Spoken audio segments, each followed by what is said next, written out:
Good morning, good afternoon, and good evening. Today we will discuss some financial advice or financial strategies to save money. Ayan. Then, onti lang naman yung effort dito. Yes, the topic will be, syempre mag-start muna tayo sa mga vices. Removing vices to save money. Ayan. So, for sure, halos lahat dito is may mga vices. Depende na lang kung ano yan. So, pwedeng sigarilyo, alak, online games, ano pa ba? Sugal, shopping, pagkain sa labas, kape-kape. Ayan. So, maraming mga vices. Pero itong topic natin ngayon, focus lang tayo sa isa munang vices. Then, halos pare-parehas lang din naman ng ano yan. Pero ito specifically sa sigarilyo.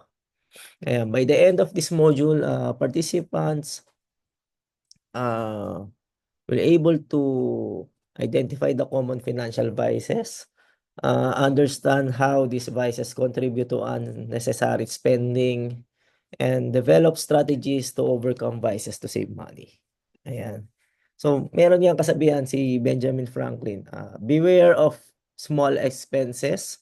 A small leak will sink a great ship. So, ibig sabihin, 'di ba, alam niyo naman yung mga malalaking barko, isang butas lang diyan kaya niyang palubugin yung barko. So, gano'n lang. So, ibig sabihin, maliit lang yung everyday na ginagawa natin, na nagbibisyo tayo, may sigarilyo or alak or online games or gambling, malaki ang impact niyan sa sarili natin, sa paligid natin, and sa future natin. So, how much money do you think you spend each month on things you don't really need? So, can you identify patterns in your spending? So, ngayon, nagtanong-tanong ako kanina, before ko gawin yung slides. Sigarilyo is dati nag-smoke ako, magkano lang ang sigarilyo, mura lang. Di ko na sabihin kung gaano kamura. Pero nag-stop ako, nasa ₱5 yung sigarilyo. Then ngayon, nagulat ako, ayan, so ₱9 na per stick, 'di ba? So, sigurado ako minimum 5 to 10, minimum, puwedeng lumampas, stick per day. Kung ganyan yung smoking habit mo, is gumagastos ka ng ₱45 to ₱90 per day. Per day, So, ₱90, ano, isang meal na 'yan, 'di ba? Or dalawang meal kung meron kang magluluto ka sa inyo ng kanin, ganyan, bigas. So, sa 90 days ay ₱90 with 30 days per month is 2,700. Imagine 2,700, marami ka na mabibili niyan, pambayad mo na rin ng kuryente 'yan, tubig, internet, 'di ba, na mas importanteng bagay pa or pangbaon ng anak mo, pangkain niyo. So, marami namang magagawa sa 2,700 lalo na sa 365 days sa isang taon. So, meron ka ng 32,850. Minimum lang 'yan, minimum. Imagine, ano na mabibili mo sa 32,000? Ang dami niyo na mabibili diyan, 'di ba? So, sa sigarilyo pa lang 'tong sinasabi ko. Paano kung nagsigarilyo kayo, nag-iinom or nagsusugal? So, may iba pang expenses, 'di ba? Sa online games naman meron kasing mga binibili diyan, 'di ba? Or minsan yung oras naman, 'di ba? Kung sa trabaho nga kino-compute niyo yung oras 'pag nagtatrabaho, 'di ba? 'Di ba meron kayo, binabayaran kayo per hour. Pero sa online games, ang tanong, binabayaran ba kayo dun?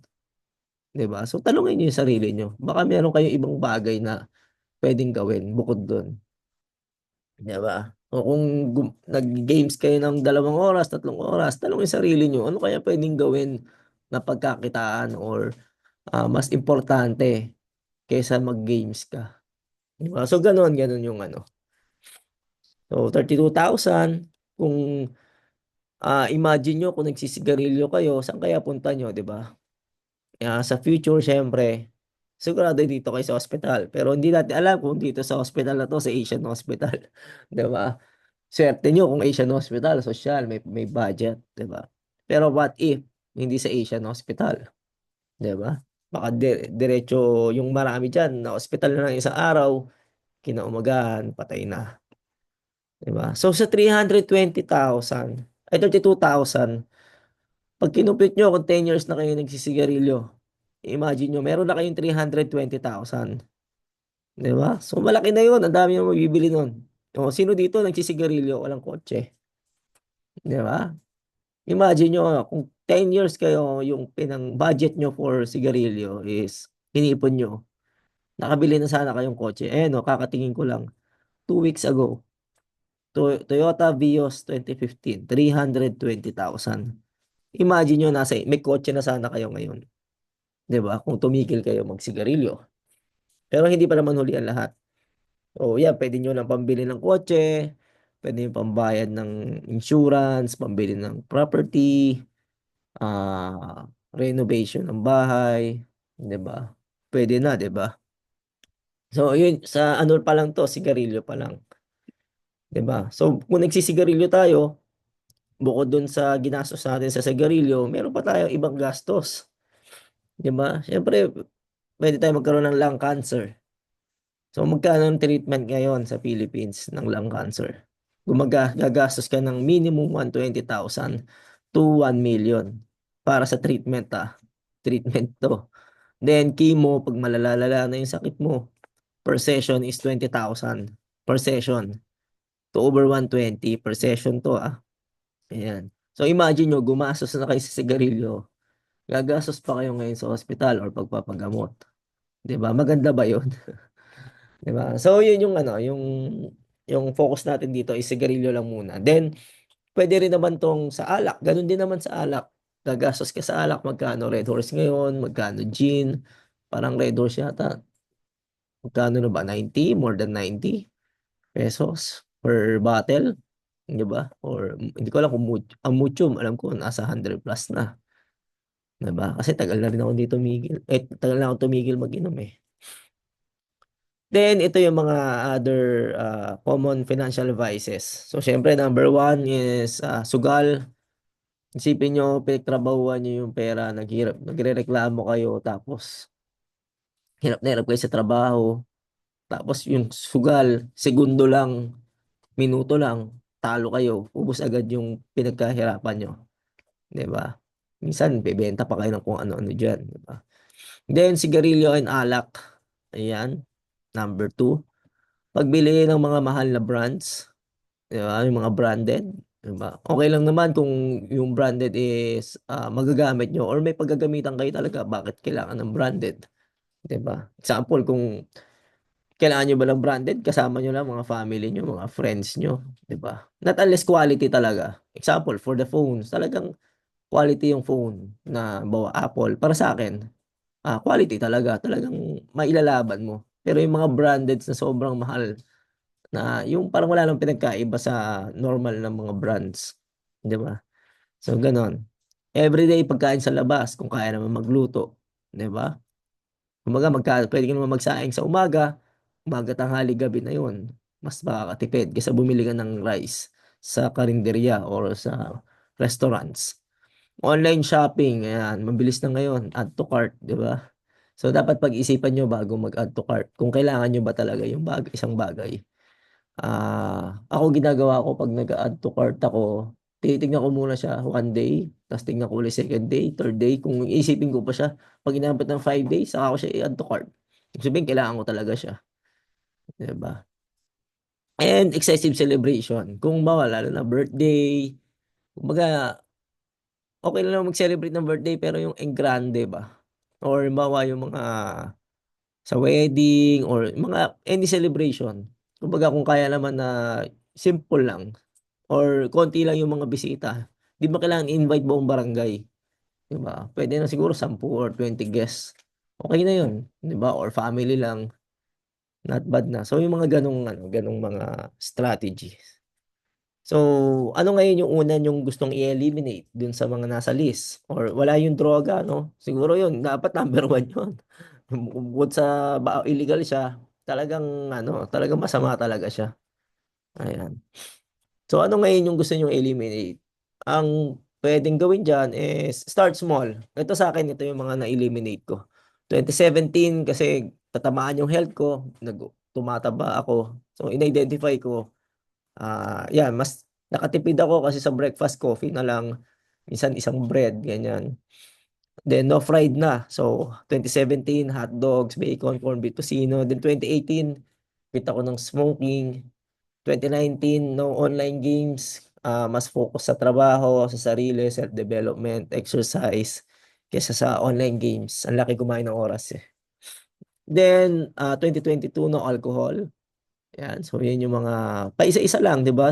Small. Kung ano yung kaya nyo i-give. Then saka nyo eliminate yung iba. Then 2023, 5 AM club, mas maaga na ako natutulog. Then 2024, no white sugar. Pinaka-worst ko na is kaya yung brown sugar. Tapos yung isa, yung fake sugar.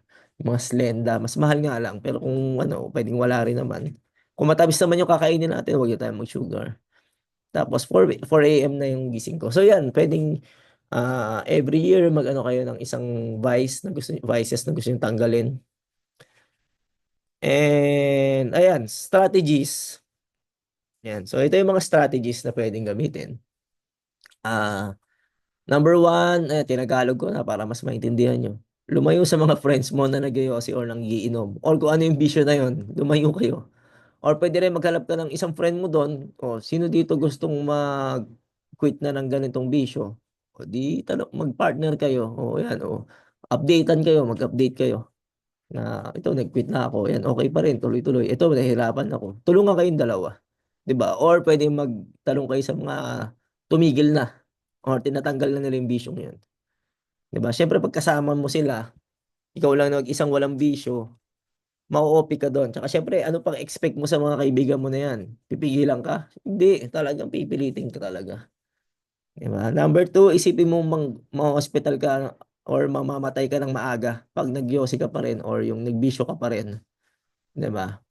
Talagang taletso ka talaga sa morgue niyan pagka ganyan. Then number three, ilagay sa savings every time na nate-tempt. Example, nagyosi ka. Yung pambabayad mo, ibayad mo, lagay mo sa alkansya mo. 'Di ba? Ganun yung pwede mong ano. Or may gusto kong bilhin, i-print mo yan, kotse, bahay, or something na importante.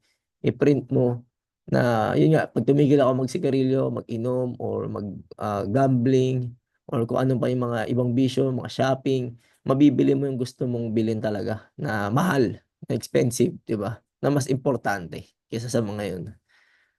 Then, maging committed sa sarili, syempre. Wala ka namang ibang kalaban dito, kundi sarili mo lang din. Maganda na rin matututunan mo yung self-discipline. Ayan. Again, ayan, hanggang dito na lang yung topic natin is ano ba ang purpose, bakit may video tayong ganito, is maging aware kayo na dahil ngayon bigayan ng 13 month, maging aware kayo na mabilis lang ubusin yan. Kung magkano man yan, kahit 1 milyon yan, 2 milyon, kung hindi kayo marunong mag-manage ng pera or yung tamang pagbabagsakan, is talagang mauubos talaga yan, saglit lang. So ang goal natin dito is hindi natin mapipigilan gumastos, pero igastos natin sa tamang bagay or tamang paraan, 'di ba? Instead na yung mga bisyo, pwedeng ilabas mo na lang yung pamilya mo, 'di ba? Kain kayo sa labas, 'di ba? Mas masaya pa kaysa naman nagsigarilyo ka pa rin tapos madali ka namang matitigok. Papagastusin mo pa yung pamilya mo, baka wala ka pang St. Peter, 'di ba? So yun lang yung mga ganon. Or insurance. Gumastos ka na sa sigarilyo, gumastos ka pa sa ospital, gagastos pa yung pamilya mo ngayon sa burol mo o ano. So, mag-isip-isip tayo and tumatanda rin tayo lahat. And everyone, Merry Merry sa lahat and enjoy.